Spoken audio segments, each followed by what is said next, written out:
Hezbollah Israel में जंग दिनों दिन और भी ज्यादा भयानक होती जा रही है। युद्ध में जहां इजराइल लेबनान के रिहायशी इलाकों पर भी अब निशाना लगाने लगा, तो उसके लिए अब बुरी खबर भी आई है।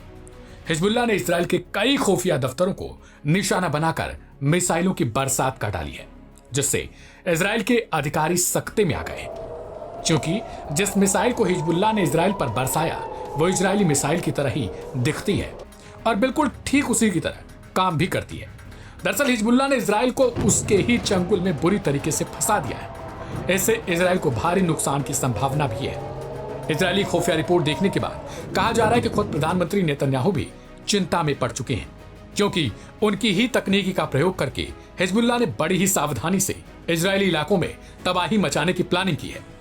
मीडिया रिपोर्ट्स के मुताबिक डेक्कन हेराल्ड की एक ऐसी रिपोर्ट आई है जिसकी माने तो हिजबुल्लाह ने साल 2006 में लेबनान युद्ध के दौरान इजराइल की स्पाइक एंटी टैंक मिसाइल को हासिल किया था और अब यही सिस्टम की कॉपी करके हिजबुल्लाह ने इजराइल को मुसीबत में डाल दिया है।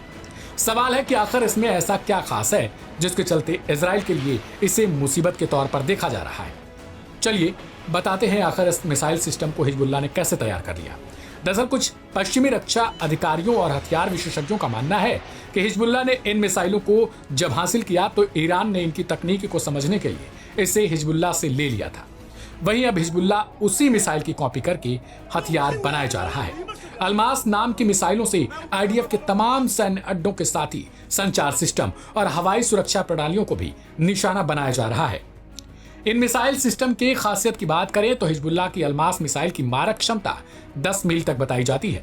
ये अपने लक्ष्य को बिना किसी बाधा के निशाना बनाती है और सीधा अटैक ऊपर से करती है, ना कि किनारे से। इस सिस्टम को आसानी से समझने के लिए बस इतना जान लीजिए कि यह टैंकों को उन्हीं जगहों पर भेजती है जहां वो कमजोर प्रतीत होते हैं। शायद यही कारण है कि आईडीएफ के आला अधिकारियों की चिंताएं बढ़ चुकी हैं।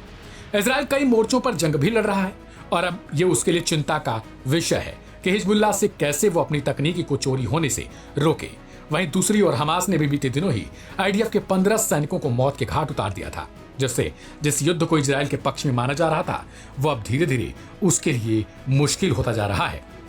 ऐसे में अब सवाल ये है कि आखिर इजराइल हिजबुल्लाह से लड़ेगा कैसे और किस तरीके से जिस युद्ध को वो अपने पक्ष में समझ रहा था वो अब उसके लिए वापस हो सकेगा।